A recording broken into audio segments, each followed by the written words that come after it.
Hey guys, welcome back to another one here on Real Appreciation. I am David Clair-Bennett, and if you're new here, please tap that follow button, or should I say, saw the crap out of that follow button. Okay, please hear me out. Don't leave the podcast, okay? Please. I promise I will stop with the dad jokes. I will stop with the puns. Oh my god, I need to get back on my medication. But listen, ladies and gentlemen, all jokes aside, today's guest is a major one for me. His name is Charlie Clouser. He's a Grammy-nominated musician known for his time in the iconic, infamous rock band 9 Inch Nails. But he's even more known for creating the incredible, atmospheric, ominous score that you hear in all of the Saw films. Yes, all of them, including the recent installment, Saw 10, which recently turned 1 year old, so happy belated birthday to arguably the greatest Saw movie yet. Listen guys, I hope you enjoy our conversation, so I'm just gonna skip to the chase. This is a short intro today, which is awesome because, I don't know, whatever. Without further ado, please welcome to the show, the man, the myth, the iconic legend, Charlie Clouser. Welcome to the Real Appreciation Podcast. I am David Clair-Bennett, and with me today is a Grammy-nominated composer known for his work in 9 Inch Nails, but also for creating the iconic scores in the Saw franchise as well as American Horror Story. And in honor of the upcoming 20th anniversary of the first Saw film, please welcome to the show, Charlie Clouser. Hi, everyone. How are you today, man? So far, so good. Good. Well, we are celebrating the upcoming 20th anniversary of the very first Saw movie. And in that film, we get one of cinema's most shocking reveals of a lifetime. And what adds to that iconic reveal is the score that plays in the background. And in case anyone who hasn't seen it yet, which it's been 20 years, come on, get your ass over there and go see that movie. I will say it blows everybody's minds. So Charlie, I'm curious to know, when you first crafted the infamous Hello Zepp theme for Saw that plays at the end of the films, did you ever imagine it would become one of the most recognizable sound pieces of horror? At the time, I had no idea. I really just wanted to make something that was memorable and hooky, and also was completely out of character with the rest of the music in the movie, which was kind of murky and indistinct. And as the film goes on, the score kind of dissolves into chaos, and just before that Hello Zepp theme starts, it's sort of clanking metal and scraping sounds. And the idea was to really just have as big of a contrast as possible once that ending reveal montage started. So all the sounds are different from any sounds used earlier in the score. It's in a different key, and everything's kind of dry and upfront and sort of in your face, which hopefully was a contrast to the dark, murky feel of the rest of the score. What was your mindset when creating that score in particular? There is some thematic musical material, which, is sort of buried in that muck, but the chords that are used in some of the earlier cues are kind of derived from the stuff that appears later in Hello Zepp in a slightly different key, but it all tries to relate as a whole, although there's a lot of sort of sound designy moments where the music is barely even music. But it really I wanted it to feel like a descent into madness, as we kind of follow Danny Glover's character, Detective Tapp. He's getting more and more freaked out and kind of turning into a conspiracy theorist with his Post-it notes on the wall and thumbtacks with strings and all that, as well as the other characters who are also just getting more and more close to their wit's end. So I wanted it kind of starts off sort of calm and, hey, what's happening why are these guys in this room? And then it gets darker and heavier. And of course, there's some kind of brutal industrial moments, but like I said, it then just dissolves into utter mayhem before that whole ending sequence, which was on purpose wanted to feel like somebody switched on the lights in the theater and everything gets bright and forceful and really in your face. You absolutely did your job. Very well done. And you've also worked with so many artists in different genres. What is the most unexpected collaboration request, if you've ever had one, that you've ever received? There have been a few moments when I've thought, why did they think of me for this? One was this TV series I scored called Las Vegas, which was a fun show, a hour-long drama comedy show on NBC about, beautiful young people who work in a casino, and and I thought, I'm not known for doing any music like Ocean's 11 kind of music. As it turned out, it was one of the most fun projects I ever worked on, and we did it for 6 years almost. And because it was a style of music that I didn't already know how to do, and so it wasn't just rinse and repeat doing the same thing that I've done 100 times before. And that became fun from a creative point of view, because it was the process of discovery and maybe some successes, musical successes here and there. I'd have to do kind of funky jams while, beautiful young people are walking in slow motion through a casino. And I'd sit down and think of what would be right for it and realize I don't know how to do funky stand-up bass, mildly jazzy jams. But in the process of doing it, it turned out to be super fun. And when I'm describing that time working on that show, I kind of describe it like it's sort of like riding mopeds on vacation. Picture yourself, you're in the Florida Keys somewhere, you've rented a moped, you're wearing day glow green flip-flops because you lost your real flip-flops, so you had to buy some at the gift shop. You've got those corny sunglasses with the like fluorescent orange sides that also you lost your real sunglasses, so you're wearing these cheap ones you got for $5. You've rented a moped and you're popping wheelies on some back street in the Florida Keys. And at the moment, you're having so much fun. You're hoping that nobody's filming it and going to post pictures of you looking like a dork trying to pop wheelies on a rented moped. But when you're actually doing it, it's great fun. So that was kind of what doing that show Las Vegas was like. It was out of character for me musically, but it was a whole lot of fun. It was good, clean fun musically. And I really enjoyed it, although it was totally not what I'm known for. I think somebody was a closeted Saul fan. That's what I think happened, man. It must be, yeah. Since we're focusing on the upcoming 20th anniversary re-release of the original Saul film, do you have any surprising or exciting behind-the-scenes stories that even us diehard Saul fans like myself, might not know? I was brought into the project on a Wednesday morning at 10 in the morning my lawyer called me up and said, take down this phone number, run down to this editing suite and watch this indie horror movie that some other clients of mine have somehow pulled together on a shoestring budget. They know about your work in Nine Inch Nails. They even have some industrial music like Ministry and Einstürzende and stuff like that in their temporary version of the score. And they don't want an orchestral conventional score for this horror movie. They want like some industrial music grit. And so at 10 in the morning, I took the phone call. By 11 in the morning, I was watching a rough cut of the movie. And by 1 in the afternoon, I was like shaking hands with James Wan saying, okay, let's do this thing. So it all came together very quickly. And at that moment, I was in the middle of producing a record by the band Helmet. And because Paige Hamilton, the leader of Helmet, and I had written some songs together. Helmet had played as an opener for Nine Inch Nails on a few shows, and we became friends and started writing together. And when the call came in to do Saw, I was literally halfway through recording the vocals for Paige's album. And fortunately, I had two music setups at my house, and the B setup in the little room was supposed to be just for doing auxiliary editing tasks and chopping vocals and editing drums and stuff.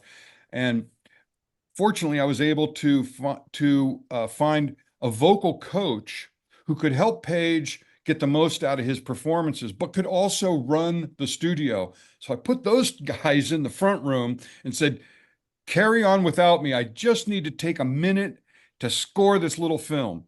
And I went into the back room, into the little small rig, and did the whole Saw score in about 5 weeks, top to bottom.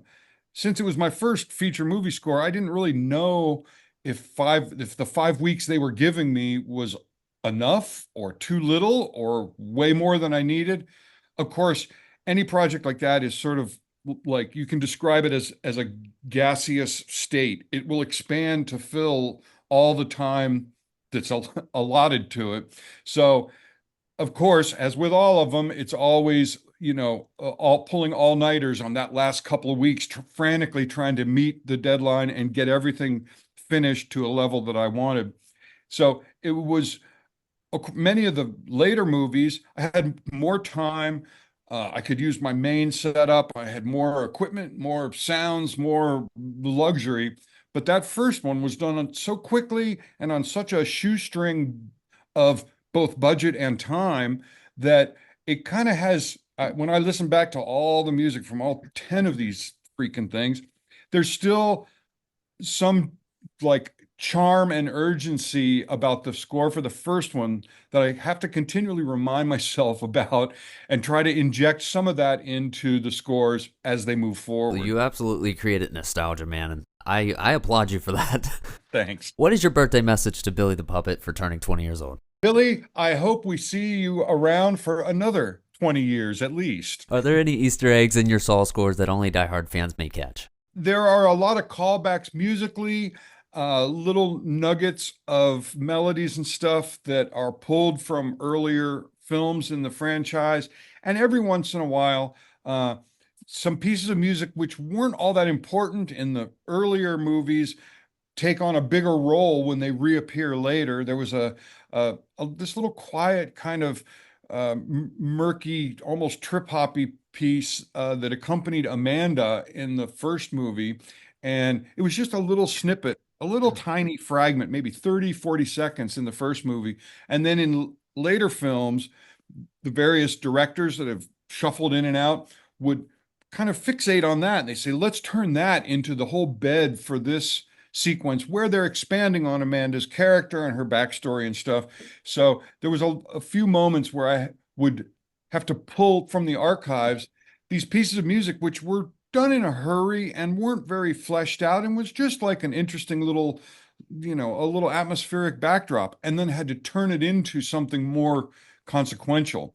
And that seems to happen a lot in the Saw franchise because, of course, the filmmakers are constantly like doing flashbacks and jumping around in time and revealing more of the backstory that wasn't revealed in earlier films. So if I'd have known that it was going to turn into this global horror franchise juggernaut, maybe I would have paid more attention to these what I considered at the time to be kind of not throwaways, but just quick little filler pieces, not knowing that later they'd become so important. Well, forgive me if I'm wrong, but I'm not kidding when I say I'm truly a diehard Saw fan. Whenever I was 6 years old, I had the DVD of Saw 2004 from Blockbuster, and it had some special edition features, and I believe one of them, it might have been another one of the Saws. Don't kill me in the comments, but no, I remember one of them had like a featurette, and I believe it was regarding you and how you came up with the signature sounds, and it was quite unique. I'd love for you to tell the audience what you would do. There were a lot of weird instruments that were built by this metal sculptor and musician who sadly had passed away a couple years ago. His name was Chaz Smith, and he had built, most of his life, he was a metal fabricator and sculptor, and he knew how to weld and work with all these exotic alloys.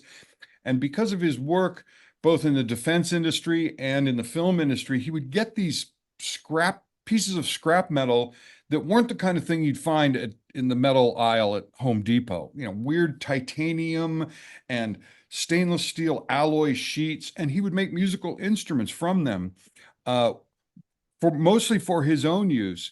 And I became friends with him, and I thought, hey, I'm doing this movie that's called Saw.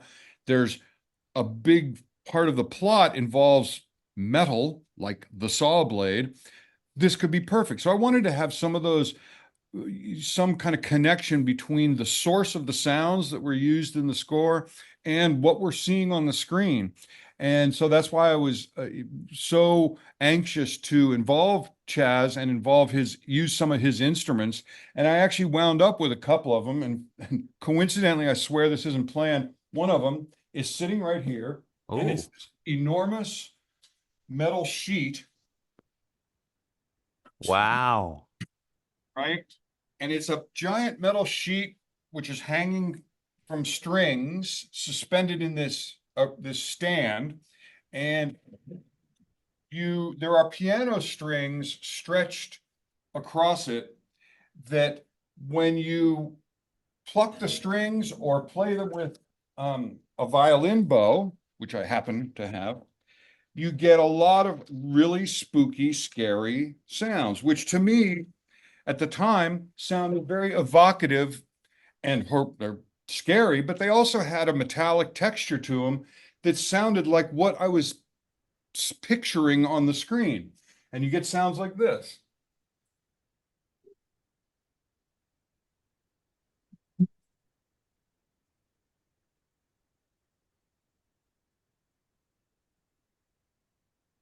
And that kind of sounds like a Saw movie, right? Right. All by itself. So using sounds that come from sources that seem to relate to what the story is about and what we're seeing on the screen seemed to make sense to me at the time. And these sounds that this device makes have really become a big part of the sonic footprint of all of the scores from all 10 of the movies. That is amazing. If you could score any movie or TV show, anything, nothing is off limits, what would it be? Boy, that's a tough one. Mhm.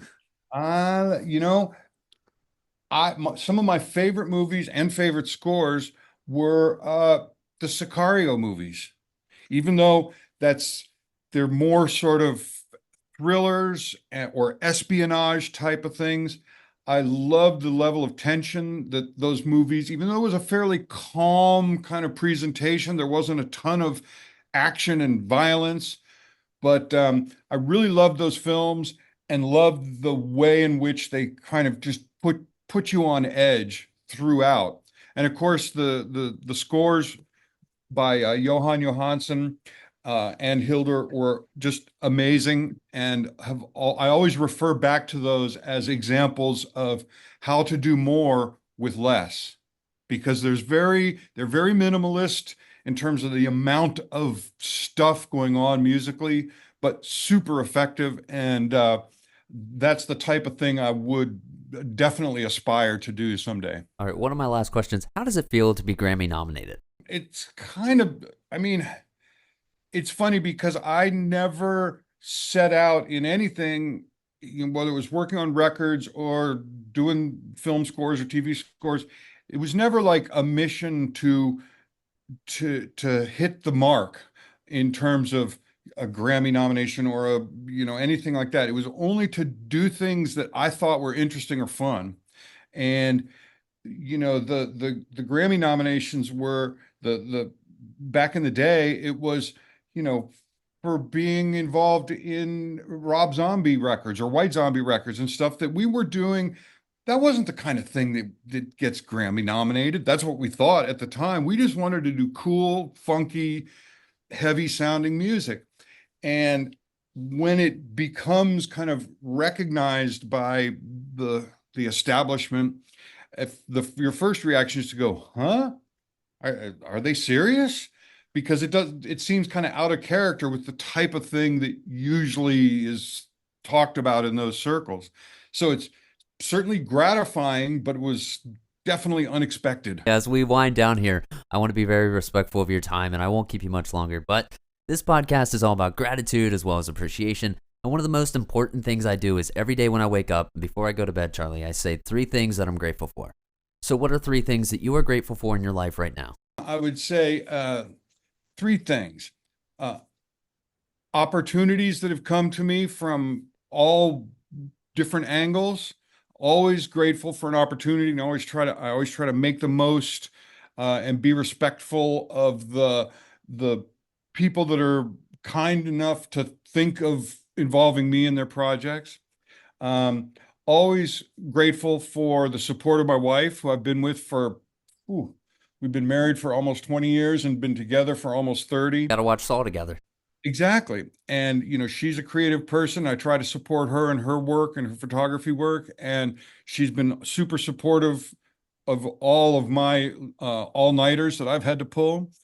And, I'm also grateful for the culture of learning that I was kind of brought up in. My parents allowed me to take piano lessons and drum lessons when I was a little kid. And if you can think of any worse fate than having a child who's learning to play the drums, that is probably, at the time I thought nothing of it, but now later in life I realized, wow, that must have been torture for them. So, and they were very supportive also in allowing me to go to a freaky liberal arts college where I could change my focus from I want to be an architect to I want to do music. And they were always very supportive of that. And although it was always a mystery to them how somebody could fashion a career out of such a weirdo creative pursuit, they didn't second guess me or doubt my path for a minute. And I'm definitely grateful for that sort of supportive attitude from a very young age. That's amazing, man. I cannot thank you again for doing this. I'm a diehard Saw fan, as I said earlier, and I've been on this crazy journey to try and secure as many Saw-related guests that I possibly can ahead of the upcoming Saw 20th anniversary. I know we're not going to get Tobin Bell, but damn it, we're trying. I just met him for the first time last year. Out of all these movies, I'd never been in the same room with him. Really? At a screening or something. And he was the kindest and most generous and thoughtful man, and very different from the character he portrays. Yeah. And I know that he is extremely grateful for, after a 50-year or more career as an actor, he doesn't begrudge the success of the Saw movies and being recognized on the street as the evil genius from the Saw movies. He loves it. And that's another kind of like that reinforces what you were talking about. He will take the success from whatever direction it comes. And I've seen him walking down the street and being stopped by a fans, and he will pose for pictures, and he will happily sign their album cover or their DVD or whatever. And so he's definitely got a heavy dose of gratitude for all the success of the Saw films, for sure. Saw returns to theaters exclusively only on October 20th and 23rd. I know I will be there. Charlie, how will you be celebrating Saw's 20th anniversary? I'm going to go and see it 3 or 4 times probably. And if they have any, custom swag like popcorn buckets or soda cups to commemorate the occasion, I'll definitely be getting an extra large of each. What kind of Saw popcorn bucket do you want? Whatever they, for Saw X, they did cups with a little Billy figurine on top, and little stuffed plushies of the pig doll and the Billy puppet. So I have one of them, yeah. Any of that swag, I scoop it up, and it's cluttering up the shelf in the back room as we speak. Fair enough. Hey, I'm David Clair-Bennett. He is Charlie Clouser. Make sure you like this and subscribe to the channel. It helps us grow more than you know. We're almost at 1 million total views. Thank you all for watching. We will be back next week with a brand new episode. Thank you again, Charlie, for your time. This was so much fun. Of course. Thank you. I'm telling you, Charlie was such a great human being, and that is what I really love about doing this show. It's meeting such wonderful and kind souls and faces who agree to do this with me. I can't express gratitude enough for those people and for you guys, which is why I want to thank you guys for watching all of these interviews on YouTube, which is our biggest source right now. But I know a lot of you guys listen to on Apple Podcasts, Spotify, wherever you download your podcast. And again, I can't appreciate all of you enough. Like, I can't say how much I appreciate you all. Listen. We are so close to 4,000 subscribers, and I know it's not a lot on YouTube, but hey, it's a start. We've only been in this for 2 months, and I think that is absolutely incredible. We're also nearing 1 million total viewers.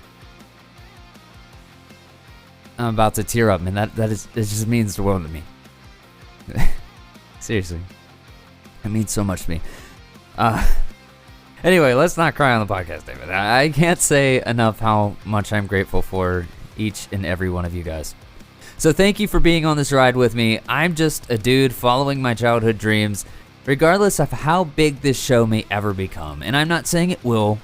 I'm grateful with the growth it's at right now.